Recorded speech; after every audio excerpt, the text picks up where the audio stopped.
குக்கருக்கு whistle போடல, whistle போடாமல் செய்யணும், அப்போ தான் டேஸ்ட் நல்லாயிருக்கும். மூடி போட்டாச்சு. இதுக்கு வந்து விசில் போடாமல் செய்யணும். விசில் போட்டோன்னா அந்த வேறு டேஸ்ட்டே மாறிடும். குக்கரில் செய்கிற மாதிரி அந்த டேஸ்ட் வந்துடும். பாத்திரத்தில் செய்கிற மாதிரி வராது. அதுக்கு தான் வெறும் மூடி மட்டும் தான் போட்டிருக்கேன், குக்கர் மூடி. இந்த மாதிரி தான் செய்யணும் தக்காளி சாதத்துக்கு.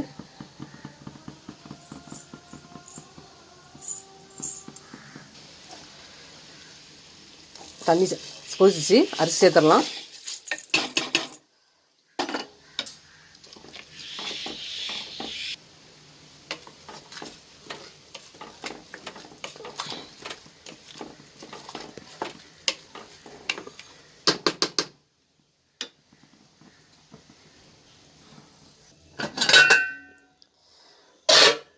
தக்காளி பழம் எந்த ஸ்டேஜில் இருக்குன்னு பார்க்கலாம்.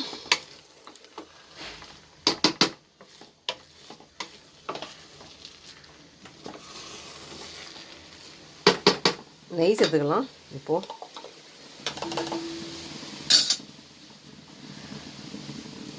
தக்காளி பழம் நெய் நிறைய சேர்த்தா டேஸ்ட் நல்லாயிருக்கும்.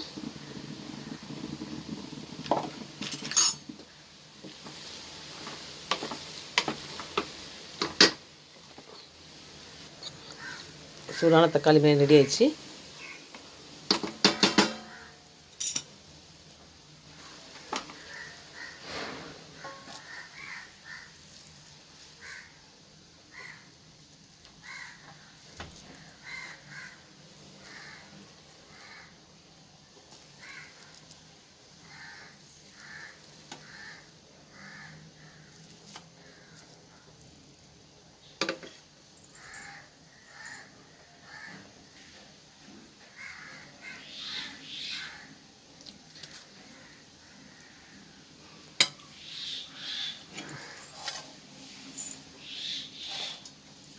தக்காளி பிரியாணி தயிர் வெங்காயம் ரெடி ஆயிடுச்சு.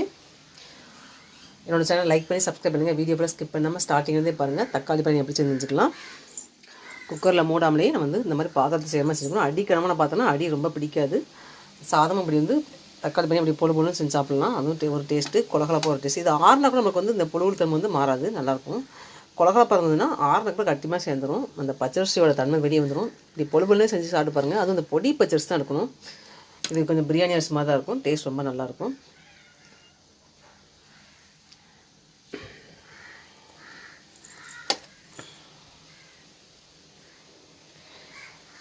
அப்படியே என்னோட சேனலை சப்ஸ்கிரைப் பண்ணிடுங்க, பெல் ஐக்கானை கிளிக் பண்ணிடுங்க.